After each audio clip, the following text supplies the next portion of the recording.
എല്ലാവർക്കും നമസ്കാരം. ഇന്ന് നമ്മൾ ഡിസ്കസ് ചെയ്യാൻ പോകുന്ന ടോപ്പിക് എന്ന് വെച്ചാൽ ആയുർവേദ കോസ്മെറ്റോളജി എന്ന ടോപ്പിക്കാണ്. അപ്പോൾ ഈ ടോപ്പിക്കിനെ പറ്റിയിട്ട് നമുക്ക് ഡീറ്റെയിൽഡ് ആയിട്ട് എക്സ്പ്ലെയിൻ ചെയ്യാൻ വേണ്ടിയിട്ട് വൈദ്യസ്പർശ ആയുർവേദ ഹോസ്പിറ്റലിൻ്റെ ചീഫ് ഫിസിഷ്യനായിട്ടുള്ള രശ്മി ഡോക്ടറാണ് നമ്മുടെ പോഡ്കാസ്റ്റിലേക്ക് വന്നിട്ടുള്ളത്. ഡോക്ടറിനെ നമുക്ക് ഈ പോഡ്കാസ്റ്റിലേക്ക് സ്വാഗതം ചെയ്യാം. ഈ ആയുർവേദ കോസ്മെറ്റോളജി എന്താണെന്നൊന്ന് പറഞ്ഞുതരാമോ? ആയുർവേദ കോസ്മെറ്റോളജി, ആയുർവേദം എന്ന് പറഞ്ഞാൽ നമ്മുടെ ഒരു സമഗ്രമായിട്ടുള്ളൊരു ലൈഫ് സയൻസ് ആണ്. അത് നമുക്ക് നമ്മുടെ ഉള്ളിലുള്ള അതായത് ആയുർവേദം മെയിനായിട്ടും പറയുന്നതെന്ന് വെച്ചാൽ പിന്നെ ശരീരം, മനസ്സ്, ആത്മാവ് ഇതിൻ്റെ ഒരു സന്തുലിതാവസ്ഥ, അതാണ് ആയുർവേദം മെയിനായിട്ട് എയിം ചെയ്യുന്നത്. കോസ്മെറ്റോളജി എന്ന് പറയുന്നത് നമ്മുടെ എക്സ്റ്റേണൽ ബ്യൂട്ടി എൻഹാൻസ് ചെയ്യുന്ന ഒരു വിഭാഗമാണ്. അപ്പോൾ അതിൽ നമുക്ക് രണ്ട് തരമുണ്ട്: ജനറൽ കോസ്മെറ്റോളജിയും ക്ലിനിക്കൽ കോസ്മെറ്റോളജിയും. അതിൽ ജനറൽ കോസ്മെറ്റോളജി എന്ന് പറയുന്നത് നമ്മുടെ ബ്യൂട്ടി പാർലറിലും സലൂണിലും ഒക്കെ ചെയ്യുന്ന തരത്തിലുള്ള ഈസ്തെറ്റിക് ഒരു ബ്യൂട്ടി എൻഹാൻസ്മെന്റ് ട്രീറ്റ്മെന്റ്സ് ആണ്. പക്ഷേ ക്ലിനിക്കൽ കോസ്മെറ്റോളജി എന്ന് പറഞ്ഞാൽ ക്വാളിഫൈഡ് ആയിട്ടുള്ള, ട്രെയിൻഡ് ആയിട്ടുള്ള പ്രൊഫഷണൽസ് ചെയ്യുന്ന അഡ്വാൻസ്ഡ് ആയിട്ടുള്ള പ്രൊസീജിയേഴ്സ് ആണ്. ആയുർവേദ കോസ്മെറ്റോളജി എന്ന് പറയുമ്പോൾ നമ്മൾ ആയുർവേദ സയൻസിനെയും മോഡേൺ ആയിട്ടുള്ള കോസ്മെറ്റോളജിക്കൽ പ്രൊസീജിയേഴ്സിനെയും ഒന്നിച്ചു കൊണ്ടുവരികയാണ്. അപ്പോൾ അതിൽ നമുക്ക് അതിൻ്റെ ആ ഒരു എഫക്റ്റ് എന്ന് പറയുന്നത് വളരെ മികച്ചതായിരിക്കും. കാരണം നമുക്ക് ഉള്ളിലുള്ള നമ്മുടെ അതായത് പലതരത്തിലുള്ള ഇംബാലൻസസും അല്ലെങ്കിൽ പലതരത്തിലുള്ള അസുഖങ്ങളും ഉള്ളിലുള്ള അസുഖങ്ങൾ ട്രീറ്റ് ചെയ്തിട്ട് എക്സ്റ്റേണൽ തെറാപ്പിയും കൂടെ ആകുമ്പോഴായിരിക്കും അതിന് കൂടുതലൊരു എഫക്റ്റ് ഉണ്ടാവുക. സ്കിൻ കെയർ റൊട്ടീൻ ഉണ്ടല്ലോ, അത് ഇപ്പോൾ ഈ ഒരു ഇപ്പം ഞാൻ പറഞ്ഞില്ലേ ആയുർവേദ പെർസ്പെക്റ്റീവിൽ നമുക്ക് എങ്ങനെയാണ് അത് സ്കിൻ കെയർ ആയുർവേദ പെർസ്പെക്റ്റീവിൽ സ്കിൻ കെയർ റൂട്ടീൻ സാധാരണ എന്ന് പറഞ്ഞാൽ നമ്മൾ ക്ലെൻസിങ്, ടോണിങ്, മോയ്സ്ചറൈസിങ്, അത് കഴിഞ്ഞ് സൺസ്ക്രീൻ, അതാണ് നമ്മുടെ നാച്ചുറൽ ആയിട്ടൊരു ഒരു ആസ്പെക്റ്റിൽ, മോഡേൺ ആസ്പെക്റ്റിൽ പറയുന്നത്. പക്ഷെ ആയുർവേദം ഇതിനെ വേറൊരു രീതിയിൽ നമുക്ക് ചിന്തിക്കാം. കാരണം ആയുർവേദത്തിൽ ദിനചര്യ വളരെ ഇമ്പോർട്ടൻ്റ് ആയിട്ട് പറയുന്ന ഒരു കാര്യമാണ്. അതായത് ഓരോ ദിവസവും നമ്മൾ എന്തൊക്കെ ചെയ്യണം എന്നുള്ളത്. അപ്പോൾ അതിൽ ആദ്യം പറയുന്നത് നമ്മൾ രാവിലെ എഴുന്നേറ്റ് നമ്മുടെ ശോധന എല്ലാം കറക്റ്റ് ആക്കുക എന്നുള്ളതാണ്. അപ്പോൾ അത് വളരെ ഇമ്പോർട്ടൻ്റ് ആണ് സ്കിന്നിൻ്റെ ഹെൽത്തിനാണെങ്കിൽ. അപ്പോൾ നമ്മുടെ ആ ഒരു എക്സ്ക്രീഷൻ എന്ന് പറയുന്ന ആ ഒരു പ്രോസസ്സ് വളരെ കാര്യക്ഷമമായിട്ട് നടന്നാൽ മാത്രമേ നമ്മുടെ സ്കിന്നിൻ്റെ ആരോഗ്യം നമുക്ക് നല്ലതാക്കാൻ കഴിയുള്ളൂ. അത് കഴിഞ്ഞ് പല്ല് തേക്കുന്ന പറയുന്നുണ്ട്, അത് കഴിഞ്ഞ് കബളം പറയുന്നുണ്ട്. അപ്പോൾ കബളം എന്ന് പറയുന്നത് കുലുക്കുഴിയ എന്ന് പറയുന്നത്, അല്ലെങ്കിൽ ഗണ്ടൂഷം എന്ന് പറയുന്നത് നമ്മുടെ വായിൽ കഷായമോ ഓയിൽ പുള്ളിങ് എന്ന് പറഞ്ഞ് ഇപ്പോൾ അത് ഫേമസ് ആണ്. അപ്പം ഓയിൽ പുള്ളിങ് അല്ലെങ്കിൽ കബളം ചെയ്യുമ്പോൾ നമുക്ക് കഷായം വെച്ചോ ഓയിൽ വെച്ചോ ചെയ്ത് കഴിഞ്ഞാൽ നമ്മുടെ പിന്നെ പല്ലിൻ്റെയും മോണകളുടെയും ആരോഗ്യം, അത് മാത്രമല്ല നമ്മുടെ ഒരു സ്കിന്നിൻ്റെ ആരോഗ്യത്തിനും അത് സഹായിക്കും. പിന്നെ അതിൻ്റെ കൂടെ തന്നെ നമുക്ക് അഞ്ജനം പറയുന്നുണ്ട്, പിന്നെ ധൂമപാനം ചെയ്യാൻ പറയുന്നുണ്ട്. അപ്പോൾ ആ ധൂമപാനം ചെയ്യുമ്പോൾ തന്നെ നമുക്ക് ഈ മുഖത്ത് പഫിനെസ് ഒക്കെ ഉണ്ടെങ്കിൽ, സൈനസ് ഇൻഫെക്ഷൻസോ അങ്ങനെ എന്തെങ്കിലുമൊക്കെ ഉണ്ടെങ്കിൽ അതിനെല്ലാം കുറയ്ക്കാനായിട്ട് സഹായിക്കും. കണ്ണിൻ്റെ ആരോഗ്യത്തിനായിട്ട് അഞ്ജനം പറയുന്നുണ്ട്. പിന്നെ അതുകൂടാതെ അഭ്യംഗം പറയുന്നുണ്ട്. അപ്പോൾ മുഖത്ത് മാത്രം ഒരു മസാജ് എന്നുള്ള ഉപരി ദേഹം മുഴുവൻ മസാജ് ചെയ്യുക എന്നുള്ളൊരു കാര്യമാണ് ആയുർവേദത്തിൽ പറയുന്നത്. പിന്നെ അത് കൂടാതെ ഉദ്വർത്തനം പറയുന്നുണ്ട്. ഉദ്വർത്തനം നമുക്ക് ഇപ്പം ഡ്രൈ ബ്രഷിംഗ് എന്നൊക്കെ പറഞ്ഞ് മോഡേൺ ഇതിൽ പല രീതിയിലും പറയുന്നുണ്ട്. അപ്പോൾ അതൊക്കെ നമ്മുടെ ഡെഡ് സ്കിന്നിനെ റിമൂവ് ചെയ്യാനായിട്ട് സഹായിക്കുന്ന പ്രൊസീജിയേഴ്സാണ്. പിന്നെ വ്യായാമം ചെയ്യുന്നത് കൊണ്ട് നമുക്ക് നമ്മുടെ ഫുൾ ആരോഗ്യം, നമ്മുടെ ശരീരത്തിൻ്റെ ആരോഗ്യം മാത്രമല്ല, ഈവൻ സ്കിന്നിൻ്റെ ആരോഗ്യത്തിനെയും കൂടെ സംരക്ഷിക്കാനായിട്ട് ഹെൽപ്പ് ചെയ്യും. അതാണ്. അപ്പോൾ ആയുർവേദം നമ്മൾ കോസ്മെറ്റോളജി ആയിട്ട് ബന്ധിക്കുമ്പോൾ ഇത് എല്ലാം കൂടെ ചേർന്നിട്ട് ദിനചര്യയോട് കൂടി സ്കിൻ കെയർ ചെയ്യുകയാണെങ്കിൽ അത് കുറച്ചുകൂടെ എഫക്റ്റീവായിട്ട് കണ്ടുവരുന്നുണ്ട്. മാം, പിന്നെ നമുക്ക് കോമൺ ആയിട്ടുള്ള ഒരു പ്രശ്നമാണല്ലോ നമ്മൾ ആക്നെ, പിമ്പിൾസ്, ഇങ്ങനത്തെ കാര്യങ്ങൾ. അപ്പോൾ അതൊക്കെ നമുക്ക് എങ്ങനെയാണ് ഇതിലൂടെ മാനേജ് ചെയ്യാൻ പറ്റും കോസ്മെറ്റോളജി വഴി? അപ്പോൾ ഈ ആക്നെ വരാനുള്ള പ്രധാന പ്രശ്നം എന്ന് വെച്ചാൽ നമ്മുടെ ബോഡിയിലുള്ള ഇൻഫ്ലമേഷൻ കൂടി നിൽക്കുന്ന ഒരു കണ്ടീഷനിലാണ്. അതായത് നമ്മൾ ആയുർവേദത്തിൽ പിത്തം കൂടി നിൽക്കുന്ന ഒരു കണ്ടീഷൻ എന്ന് പറയാം. അപ്പോൾ ഇതിന് നമുക്ക് ഈ മെഡിസിൻസ്, ആ ഇൻഫ്ലമേഷൻ കുറയ്ക്കുന്ന തരത്തിലുള്ള പലതരം മെഡിസിൻസ് ഉള്ളിൽ കൊടുക്കും. പിന്നെ വിരേചനം പോലുള്ള, അതായത് വയറിളക്കുന്ന പോലുള്ള ചികിത്സകൾ ചെയ്യും. അട്ടയിടുന്ന പോലുള്ള ചികിത്സകൾ പുറമേ ചെയ്യും. ഇങ്ങനെയുള്ള പല ട്രീറ്റ്മെൻറ്റ്സും ചെയ്ത് പിന്നെ അവരുടെ ഡയറ്റും ലൈഫ് സ്റ്റൈലും ഒക്കെ കൺട്രോൾ ചെയ്ത് സ്ട്രെസ്സ് കുറച്ച് അങ്ങനെ ഒരു ട്രീറ്റ്മെൻറ്റ് പ്രോട്ടോക്കോളാണ് നമ്മൾ ചെയ്യുന്നത്. പിന്നെ ഓരോ പേഷ്യൻസ് അനുസരിച്ച് അവരുടെ ആ ഒരു ഡിസീസ് കണ്ടീഷൻസ് അനുസരിച്ച് ട്രീറ്റ്മെൻറ്റ് വ്യത്യാസപ്പെട്ടിരിക്കും. പിന്നെ എക്സ്റ്റേണൽ ട്രീറ്റ്മെൻറ്റ്സ് നമുക്ക് വേറെയും കുറേ ആപ്ലിക്കേഷൻസ്, അതായത് ലേപങ്ങൾ മുഖത്തിടുക, അല്ലെങ്കിൽ വേറെ പലതരത്തിലുള്ള ഹൈ ഫ്രീക്വൻസി പോലുള്ള മോഡേൺ ടെക്നിക്സ് വെച്ചിട്ടുള്ള ട്രീറ്റ്മെൻറ്റ്സ് ചെയ്യുക, അതെല്ലാം നമ്മൾ ഇതിൽ ഇൻകോർപ്പറേറ്റ് ചെയ്യാറുണ്ട്. മാം, നമുക്ക് കോമൺ ആയിട്ട് ഇപ്പോൾ ആൾക്കാർ കാണുന്ന ഈ മുടി കൊഴിച്ചിൽ, ഇപ്പോൾ ഡാൻഡ്രഫ്, ഇതൊക്കെ നമുക്ക് എങ്ങനെയാണ് ഇതിലൂടെ മാനേജ് ചെയ്യാൻ പറ്റുന്നത്?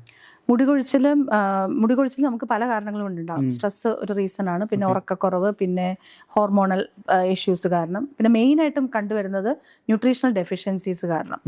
അപ്പോൾ നമുക്കിപ്പോൾ ഒരാൾ വന്നു കഴിഞ്ഞ് മുടിക്കൊഴിച്ചിലാണെന്ന് പറഞ്ഞു കഴിഞ്ഞാൽ ആദ്യം നമ്മളൊന്ന് ബ്ലഡൊക്കെ ടെസ്റ്റ് ചെയ്ത് വൈറ്റമിൻസിൻ്റെ ഒക്കെ കണ്ടീഷൻ നോക്കുക. അപ്പോൾ എന്തെങ്കിലും സപ്ലിമെൻറ്റ്സ് ആവശ്യമുണ്ടെങ്കിൽ അത് സ്റ്റാർട്ട് ചെയ്യാം. പിന്നെ നമുക്ക് ആയുർവേദ മെഡിസിൻസ്, അതിന് വേണ്ടിയിട്ടുള്ള മെഡിസിൻസും സപ്ലിമെൻറ്റ്സ് ആയുർവേദത്തിൽ തന്നെയുണ്ട്, അത് പലതും കൊടുക്കാം. അതുകൂടാതെ ഈ സ്ട്രെസ് ഒക്കെ ഉണ്ടെങ്കിൽ അത് റെഗുലേറ്റ് ചെയ്യാൻ നമുക്ക് ഈ ധാരയൊക്കെ ചെയ്ത് ഉറക്കക്കുറവ് അങ്ങനത്തെ തുടങ്ങിയ പ്രശ്നങ്ങളൊക്കെ മാറ്റാം. പിന്നെ അവർക്ക് എന്തെങ്കിലും ഒരു ട്രോമയോ അല്ലെങ്കിൽ ഒരു അസുഖമോ എന്തെങ്കിലും സിവിയർ ആയിട്ടുള്ള എന്തെങ്കിലും ഇൻഫെക്ഷനോ എന്തെങ്കിലും ഒരു ഉണ്ടായിട്ടുണ്ടായിരുന്നേ കുറച്ച് 2-3 മാസങ്ങൾക്ക് മുമ്പ് ഉണ്ടായിട്ടുണ്ടെങ്കിലും മുടികൊഴിച്ചിലുണ്ടാകാം. അപ്പോൾ അതെല്ലാം ഹിസ്റ്ററി ഒക്കെ എടുത്ത് അതെന്താണെന്നുള്ളത് നമ്മൾ കണ്ടുപിടിച്ചിട്ട് അതനുസരിച്ചിട്ടുള്ള ട്രീറ്റ്മെൻറ്റ്സ് ആണ് കൊടുക്കുന്നത്. ഇപ്പോൾ ഡാൻഡ്രഫ് മൂലമുള്ള മുടികൊഴിച്ചിലാണ് ഉണ്ടെന്നുണ്ടെങ്കിൽ അതിനുള്ള ട്രീറ്റ്മെൻറ്റ്സ്, ഡാൻഡ്രഫ് മിക്കവാറും നമുക്ക് എക്സ്റ്റേണൽ തെറാപ്പി കൊണ്ട് മാത്രം ക്ലിയർ ചെയ്യാൻ കഴിയാറില്ല. പൊതുവിൽ അതൊരു ഗട്ട് ഇഷ്യൂ ആയിട്ടാണ് കാണാറുള്ളത്. ഗട്ട് ഇഷ്യൂസ് കാരണം ഒരുപാട് അസുഖങ്ങൾ വരും, അതിൽ ഒരെണ്ണമാണ് ഡാൻഡ്രഫ്. അപ്പം ആ ഡാൻഡ്രഫ് അല്ലെങ്കിൽ അത് ആ രീതിയിൽ നമ്മൾ കൺട്രോൾ ചെയ്യാം. മെഡിസിൻസ് കൊടുത്തോ അല്ലെങ്കിൽ ശോധന ചെയ്തോ ഒക്കെ കൺട്രോൾ ചെയ്ത് അതിൻ്റെ കൂടെ തന്നെ എക്സ്ഫോളിയേറ്റിംഗ്, സ്കാൽപ്പ് സ്ക്രബിങ്, അങ്ങനെ പല രീതിയിലുള്ള എക്സ്റ്റേണൽ തെറാപ്പിയും കൂടെ ചെയ്യുമ്പോഴാണ് അത് കൂടുതൽ എഫക്റ്റീവായിട്ട് വരുന്നത്. പിന്നെ അത് കഴിഞ്ഞ് ഓയിൽസ്, പലതരത്തിലുള്ള മെഡിക്കേറ്റഡ് ഓയിൽസും സീറംസും ഒക്കെ യൂസ് ചെയ്യാം. മാം, പിന്നെ ഇപ്പോൾ സ്ട്രെസ് ഉണ്ടല്ലോ, ഇപ്പോൾ സ്ട്രെസ് പിന്നെ ഇപ്പോഴത്തെ ലൈഫ് സ്റ്റൈൽ, ഇത് നമുക്ക് ഈ നമ്മുടെ ഇപ്പോഴത്തെ സ്കിൻ കെയറിനെ ബാധിക്കാറുണ്ടോ? അതെ, ഏറ്റവും കൂടുതൽ ഇപ്പോൾ ബാധിക്കുന്നത് സ്ട്രെസ് തന്നെയാണ്. ഇപ്പോഴത്തെ നമ്മുടെ ഒരു ലൈഫിൽ സ്ട്രെസ് ഫാക്ടർ വളരെ ഇമ്പോർട്ടൻ്റ് ആണ് പല അസുഖങ്ങൾക്കും. അപ്പോൾ ആ സ്ട്രെസ് കുറയ്ക്കുക എന്നുള്ളത്, പല അസുഖങ്ങളും നമുക്ക് ആ ഫസ്റ്റ് സ്റ്റെപ്പ് എന്ന് പറയുന്നത് തന്നെ അതാണ്, സ്ട്രെസ് കുറയ്ക്കുക എന്നുള്ളത്. അതിപ്പോൾ ഈ പറഞ്ഞ പോലെ യോഗ, മെഡിറ്റേഷൻ ഇതുവഴി ചെയ്യാം. പിന്നെ നമുക്ക് മരുന്നുകൾ ഉണ്ട് കൊടുക്കാനായിട്ട്, കാരണം സിവിയർ ആയിട്ടുള്ള പ്രോബ്ലം ആണെങ്കിൽ. അതല്ല എന്നുണ്ടെങ്കിൽ നമുക്ക് ട്രീറ്റ്മെന്റ്സ് ഉണ്ട്. അങ്ങനെ പല രീതിയിൽ നമുക്ക് സ്ട്രെസ് കുറയ്ക്കാനായിട്ട് സാധിക്കും. അതെങ്ങനെയാണ് കൂടുതൽ ഇപ്പോൾ ഇത് നമുക്ക് എങ്ങനെയാണ് സ്ട്രെസ് കൊണ്ട് ഇതിങ്ങനെ വരുന്നത്? ഹോർമോണൽ ബാലൻസ് കൊണ്ടാണോ വരുന്നത്? ഏതാ ഈ സ്ട്രെസ് കൊണ്ടിട്ട് ആക്നെ വന്നിട്ട് അല്ലെങ്കിൽ സൗന്ദര്യത്തിന്റെ പ്രശ്നം? ഇപ്പോൾ ഇതിപ്പോ നമുക്ക് സ്ട്രെസ് വന്നു കഴിയുമ്പോൾ നമ്മുടെ ബോഡിയിലെ ഹോർമോൺ എല്ലാം റെഗുലേറ്റ് ഫുൾ താറുമാറാവുകയാണ്. കോർട്ടിസോൾ കൂടുന്നു, നമ്മുടെ ഉറക്കം കുറയുന്നു, പിന്നെ ഡയബറ്റീസ് ഉള്ളവർക്കാണെങ്കിൽ അത്, അല്ലെങ്കിൽ ബ്ലഡ് ഷുഗർ ലെവൽ കൂടുന്നു. ഇങ്ങനെ ഒരുപാട് കണ്ടീഷൻസ് ആണ് സ്ട്രെസ് വരുമ്പോൾ ഉണ്ടാകുന്നത്. ഇതെല്ലാം ഈ ആക്നയുടെ അല്ലെങ്കിൽ ബോഡിയുടെ ഇൻഫ്ലമേഷൻ കൂട്ടുന്നു, അല്ലെങ്കിൽ ഇൻസുലിൻ റെസിസ്റ്റൻസ് കൂട്ടുന്നു. അതുവഴി നമുക്ക് ഈ പ്രോബ്ലംസ് എല്ലാം ഉണ്ടാവുകയാണ്. പിന്നെ ചില ആൾക്കാർക്ക് ഈ കണ്ണിന്റെ ഇവിടെ ഉണ്ടല്ലോ ഇങ്ങനെ ബ്ലാക്ക് ഡിസ്കളറേഷൻ, അതും പല കാരണങ്ങൾ കൊണ്ടുണ്ടാവാം. ബ്ലാക്ക് ഡിസ്കളറേഷൻ നമുക്ക് ഇതുപോലെ സ്ട്രെസ് ഒരു റീസൺ ആണ്, ഉറക്കക്കുറവ് റീസൺ ആണ്, ഹോർമോണൽ ഇഷ്യൂസ് ഉള്ള ആൾക്കാർക്ക് അത് വരാം, അലർജിക് ഇഷ്യൂസ് ഉള്ളവർക്ക്, ആസ്മാറ്റിക് പ്രോബ്ലംസ് ഒക്കെ ഉള്ളവർക്ക്, അങ്ങനെയുള്ളവർക്കെല്ലാം ഇത് വരാം. അപ്പോൾ ഏത് കാരണം കൊണ്ടാണ് അത് വന്നതെന്നുള്ളത് കണ്ടുപിടിച്ചിട്ട് അതിനനുസരിച്ചിട്ടുള്ള ട്രീറ്റ്മെന്റ് ആണ് കൊടുക്കേണ്ടത്. അത് എക്സ്റ്റേണൽ ആയാലും ഇന്റേണൽ ആയാലും. ഓക്കെ മാം, നമ്മൾ എനിക്ക് തോന്നുന്നു ഇപ്പോഴത്തെ ന്യൂ ജനറേഷൻ ആൾക്കാർ നമുക്ക് ഈ സോഷ്യൽ മീഡിയയിലൊക്കെ കണ്ടിട്ട് കുറേ കോസ്മെറ്റിക് പ്രൊഡക്ട്സ് ഒക്കെ വാങ്ങിയിട്ട് അവർ ട്രൈ ചെയ്യാറുണ്ട്. അപ്പോൾ അത് റെക്കമെൻഡഡ് ആണോ? ഒരിക്കലും അല്ല. കാരണം നമുക്ക് ഒരു കോസ്മെറ്റിക് പ്രോഡക്ട്സ് ഇപ്പൊ എത്ര നാച്ചുറൽ എന്ന് ക്ലെയിം ചെയ്ത പ്രോഡക്റ്റ് ആണെങ്കിൽ പോലും നമുക്ക് നമ്മുടെ ശരീരത്തിന് യോജിച്ചതാണോ എന്ന് നോക്കിയതിന് ശേഷം മാത്രം യൂസ് ചെയ്യുന്നതാണ് നല്ലത്. ഡോക്ടറോട്, പ്രത്യേകിച്ച് സ്കിന്നിന് ഇഷ്യൂസ് ഒക്കെ ഉള്ളവർ, സെൻസിറ്റീവ് സ്കിന്നുള്ളവരൊക്കെ ഡോക്ടറോട് ചോദിച്ചതിന് ശേഷം മാത്രം ഉപയോഗിക്കുന്നതാണ് നല്ലത്. അപ്പോൾ അത് നമ്മുടെ സ്കിന്നിന് യോജിച്ചതാണോ എന്ന് നോക്കി അതിനനുസരിച്ച്. പിന്നെ അത് മാത്രമല്ല, ലെസ് ഈസ് മോർ എന്നുള്ളൊരു കൺസെപ്റ്റാണ് ഇവിടെ എപ്പോഴും നല്ലത്. കാരണം നമുക്ക് ഒരുപാട് പ്രോഡക്ട്സ് കാണുന്ന പോലെ മാറ്റി മാറ്റി യൂസ് ചെയ്യുന്നതിനേക്കാളും കൺസിസ്റ്റൻ്റ് ആയിട്ട് ഡോക്ടറെ കണ്ട് ഒരു പ്രോഡക്റ്റ് യൂസ് ചെയ്യുക. പിന്നെ ഒരുപാട് ഇപ്പം പല ലെയറിങ് ഒക്കെ ഉണ്ട്, ഇപ്പം പല അതൊക്കെ ട്രെൻഡിങ് ആണ്. പക്ഷെ അങ്ങനെയൊന്നും ചെയ്യാതിരിക്കുന്നതാണ് നല്ലത്. നമ്മുടെ സ്കിന്നിന് യോജിച്ച 1, 2 അല്ലെങ്കിൽ 3 മാക്സിമം അത്രയും പ്രോഡക്ട്സ് മാത്രം യൂസ് ചെയ്ത് മുന്നോട്ട് പോകുന്നതാണ് ഏറ്റവും നല്ലത്. എനിക്ക് തോന്നുന്നു ഇങ്ങനത്തെ പ്രോഡക്ട്സ് ഉപയോഗിക്കുമ്പോൾ നമുക്ക് നമ്മുടെ പോഴ്സ് എല്ലാം അടഞ്ഞു പോകല്ലേ? അത് ഡിഫറെന്റ് പ്രോഡക്ട്സ്, അത് ഓരോരുത്തരുടെ ഇതാണ്. ഇപ്പം ചില ആൾക്കാർക്ക് ഓയിലി സ്കിൻ ആയിരിക്കും. ഓയിലി സ്കിൻ ആയിട്ടുള്ളവർക്ക് ഓയിൽ കൊമഡോജനിക് എന്ന് പറയും, അതായത് നമ്മുടെ പോഴ്സിനെ അടയ്ക്കുന്ന തരത്തിലുള്ള പ്രോപ്പർട്ടീസ് ഉള്ള ഓയിൽ. അപ്പൊ അങ്ങനത്തെ ഓയിലുള്ള ക്രീംസോ അല്ലെങ്കിൽ പ്രോഡക്ട്സോ ആണ് യൂസ് ചെയ്യുന്നതെന്നുണ്ടെങ്കിൽ അവരുടെ പോഴ്സ് അടഞ്ഞിട്ട് അവർക്ക് ആക്നെയും ഇതൊക്കെ കൂടുകയാണ് ചെയ്യുന്നത്. അങ്ങനെയുള്ളവർക്ക് അതിനനുസരിച്ചുള്ള ജെല്ലോ അല്ലെങ്കിൽ കൊമഡോജനിക് അല്ലാത്ത ഓയിൽസ് വെച്ചിട്ടുള്ള പ്രോഡക്ട്സോ ഒക്കെ ആയിരിക്കും യൂസ് ചെയ്യേണ്ടത്. അപ്പൊ അത് ഡോക്ടറെ കണ്ടാൽ മാത്രമേ നമ്മുടെ സ്കിൻ അനുസരിച്ചിട്ട് നമുക്കത് യൂസ് ചെയ്യാൻ പറ്റുള്ളൂ.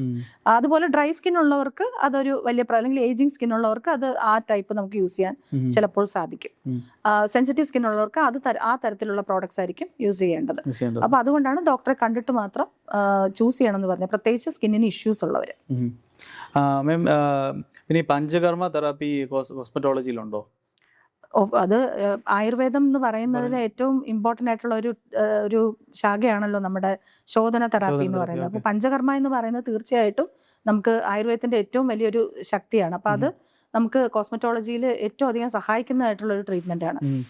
ഉദാഹരണത്തിന് ഇപ്പോൾ നമുക്ക് ഒരു പിന്നെ ആക്നെ പോലുള്ള ഒരു കണ്ടീഷൻ വരികയാണെന്നുണ്ടെങ്കിൽ അതിൽ നിർബന്ധമായിട്ട് നമ്മളൊരു ശോധന തെറാപ്പി ചെയ്യണം.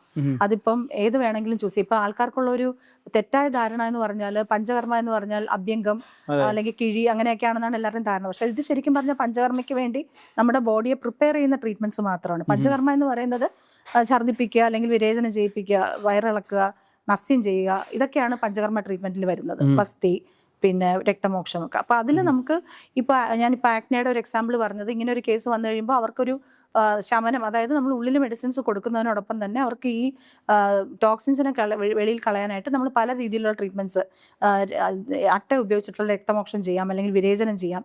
വിരേചനം വളരെ ബേസിക്കായിട്ട് ചെയ്യുന്ന ഒരു ട്രീറ്റ്മെൻറ്റാണ് ആക്നയ്ക്ക്.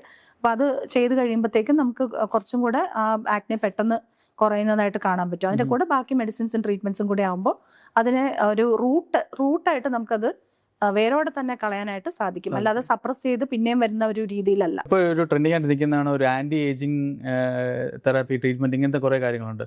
അപ്പോൾ അതും നമുക്ക് ഈ ആയുർവേദ കോസ്മെറ്റോളജി ആയിട്ട് എന്തെങ്കിലും ബന്ധമുണ്ടോ? ആയുർവേദ സയൻസുമായിട്ട് അതെ ബന്ധമുണ്ട്. കാരണം ആയുർവേദത്തിൽ പക്ഷേ ഒരു ആൻറ്റി ഏജിങ് എന്നുള്ളതിനേക്കാൾ ഉപരി രസായനം എന്നുള്ള രീതി, അതായത് നമ്മുടെ ശരീരത്തിലെ എല്ലാ ധാതുക്കളെയും അതായത് എല്ലാ സെൽസിനെയും ടിഷ്യൂസിനെയും അതായത് ഒരു പോഷണം കൊടുക്കുന്ന രീതിയിലുള്ള ട്രീറ്റ്മെന്റ് ആണ്. അതായത് നമ്മുടെ വൈറ്റലിറ്റി, ആയുർവേദത്തിൽ ഓജസ് എന്ന് പറയും, വൈറ്റലിറ്റി കൂട്ടുന്ന രീതിയിലുള്ള ട്രീറ്റ്മെന്റ് ആണ്. അതായത് നമ്മുടെ ആരോഗ്യത്തെയും കൂടെയാണ് സംരക്ഷിക്കുന്നത്. ആയുർവേദത്തിൽ ബാഹ്യ സൗന്ദര്യം എന്നുള്ള മാത്രം ഒരു കൺസെപ്റ്റ് ഇല്ല. നമ്മുടെ ആരോഗ്യം തന്നെയാണ് നമ്മുടെ സൗന്ദര്യം എന്ന് പറയുന്നത്. അപ്പോൾ അത് ആ രീതിയിൽ സംരക്ഷിക്കുക എന്നുള്ളതാണ്. അത് രസായന ചികിത്സകളുണ്ട്, അതായത് പഞ്ചകർമ്മ ചികിത്സകളൊക്കെ ചെയ്ത് നമ്മുടെ ശരീരത്തെ ശുദ്ധമാക്കിയതിന് ശേഷം ഓരോ ആൾക്കാർക്കും യോജിക്കുന്ന രീതിയിൽ അവരുടെ അസുഖത്തിനും അവരുടെ പ്രകൃതത്തിനും ഒക്കെ അനുസരിച്ചിട്ട് യോജിക്കുന്ന രീതിയിലുള്ള രസായന ചികിത്സ, അത് പുറമേ ഉള്ളതാവാം അല്ലെങ്കിൽ ഉള്ളിലേക്കുള്ളതാവാം, രസായന ചികിത്സ ചെയ്യുന്നു. അപ്പോൾ രസായന ചികിത്സ ചെയ്യുന്നതിനോടൊപ്പം നമ്മുടെ ഓരോ ടിഷ്യൂസും, അതിപ്പം സ്കിന്നായാലും ശരി ബാക്കി ഏത് ടിഷ്യൂസ് ആയാലും ഓരോന്നിനും നമ്മുടെ ആ ഒരു ഏജിങ് പ്രോസസ്സ് കുറഞ്ഞുകൊണ്ടിരിക്കും. അതായത് ആന്റി ഓക്സിഡൻസ് സപ്ലൈ ചെയ്യുന്നു, ഓക്സിഡേറ്റീവ് സ്ട്രെസ് കുറയ്ക്കുന്നു. അപ്പം അങ്ങനെ ഒരു ഇത് വരുന്ന സമയത്ത് നമുക്കൊരു ആന്റി ഏജിങ് നാച്ചുറലായിട്ട് തന്നെ ഉണ്ടാവുകയാണ്.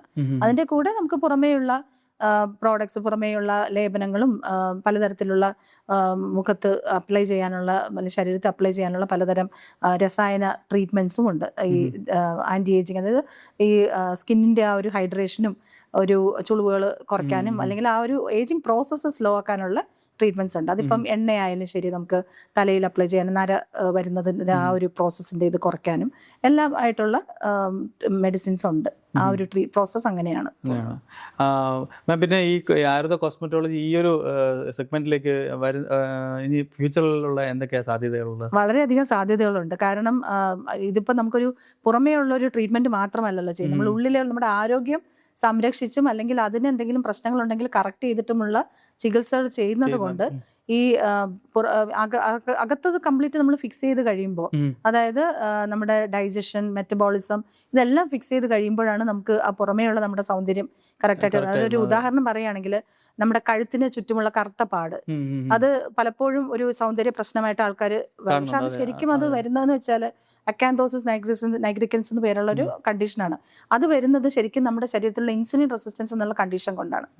അപ്പോൾ ഇത് നമ്മൾ പുറമെ എന്ത് തരം ട്രീറ്റ്മെന്റ് ചെയ്താൽ പോലും ആ ഒരു അസുഖം മാറണം എന്നില്ല. അപ്പൊ എന്തെല്ലാം പീലിങ്സ് ആയാലും എന്ത് ട്രീറ്റ്മെന്റ് ചെയ്താലും അത് ഒന്നും മങ്ങും, പിന്നെ അത് കൂടി വരികയാണ് ചെയ്യുന്നത്. അത് കാരണം നമ്മുടെ ആ ഉള്ളിൽ നമ്മളത് ഫിക്സ് ചെയ്തിട്ടില്ല. അപ്പൊ അത് ഫിക്സ് ചെയ്യുക. അപ്പൊ ആയുർവേദ ട്രീറ്റ്മെന്റിലാണ് നമുക്കത് കൂടുതൽ കാര്യമായിട്ടത് ആ ഉള്ളിലുള്ള പ്രശ്നങ്ങൾ നമുക്ക് ഫിക്സ് ചെയ്ത് റൂട്ടോട് കൂടി തന്നെ, അല്ലെങ്കിൽ ഡീടോക്സിഫിക്കേഷൻ ചെയ്യുന്നു, ഇൻസുലിൻ റെസിസ്റ്റൻസ് ഫിക്സ് ചെയ്യുന്നു. അപ്പോൾ അതെല്ലാം ചെയ്ത് നമുക്ക് റൂട്ടോട് കൂടി തന്നെ ആ ഒരു കണ്ടീഷൻ മാറ്റാനായിട്ട് സാധിക്കും. അതുപോലെ ആക്നയുടെ കണ്ടീഷൻ ആയാലും അങ്ങനെ പല ഡാൻഡ്രഫ് ആയാലും എല്ലാം നമ്മൾ ആ ഒരു റൂട്ട് കോസ് മാനേജ്മെന്റ് രീതിയിലേക്ക് പോവുകയാണ് ആയുർവേദം. അത് കോസ്മെറ്റോളജിയിൽ വളരെയധികം സഹായിക്കുന്നതാണ്. നമുക്കൊരു ലോങ് ലാസ്റ്റിംഗ് ആയിട്ടുള്ള ഒരു റിസൾട്ടും ഒരു എഫക്റ്റീവ് ആയിട്ടുള്ള മാനേജ്മെന്റും സഹായിക്കും.